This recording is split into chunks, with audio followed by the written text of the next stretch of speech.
This is the Consumer Snapshot for May 2015, and this month we'll take a look at three areas: sentiment, with an updated look at consumer confidence; in strategy, we'll review practical purchase intentions; and then finally we'll take a forward look at consumer spending plans. We begin with consumer confidence. Month over month, confidence remains relatively even, lowering less than half a point from April. Despite backing down from the 50% highs in January and March, consumers do continue a pretty positive outlook for the economy in May compared to the last 13 months. And this month's reading represents an 18% increase over May 2014.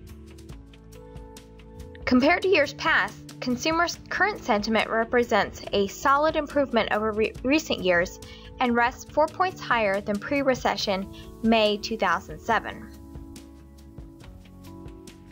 Concerning consumer shopping strategy, this month's small dip in confidence doesn't translate to an increase in practical-minded purchases.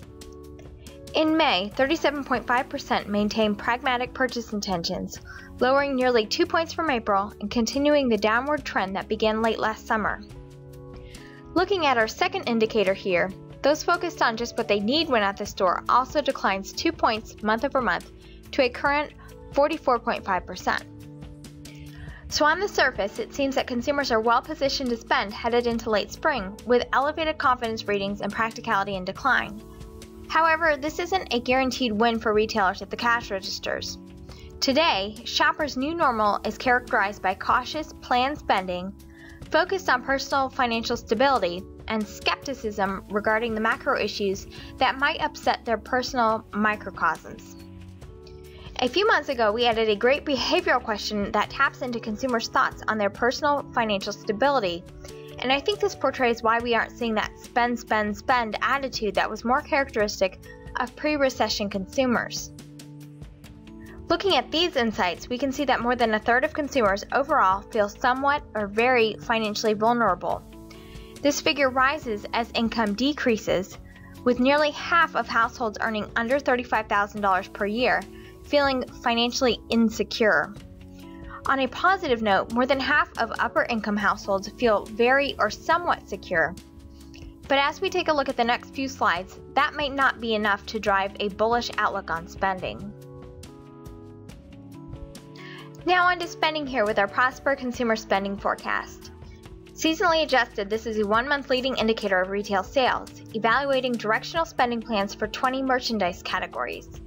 Here we're viewing the year-over-year change for both April and May spending plans. This month's forecast suggests that April's lackluster spending sentiment may carry forward to May, with the overall forecast this month improving just 2% year-over-year, a slight improvement over April's year-over-year growth. The bright side for May, though, is that consumers maintain a more bullish outlook for discretionary categories, including home improvement, decor, furniture, and electronics this month. As we take a look at the May spending forecast by income, we can see that the year-over-year change improves as income decreases. Lower income households are likely feeling the biggest relief from reduced gas prices this year, contributing to their more positive outlook for spending. For more on how consumers are utilizing their gas price savings and how the pump price relief isn't a sure bet for solid retail sales, I've written a recent piece for Forbes.com. The link to my post is clickable in the downloadable version of this presentation. And that's all for this month. You can also keep tabs on our latest insights by heading over to prosperdiscovery.com. Thanks for watching.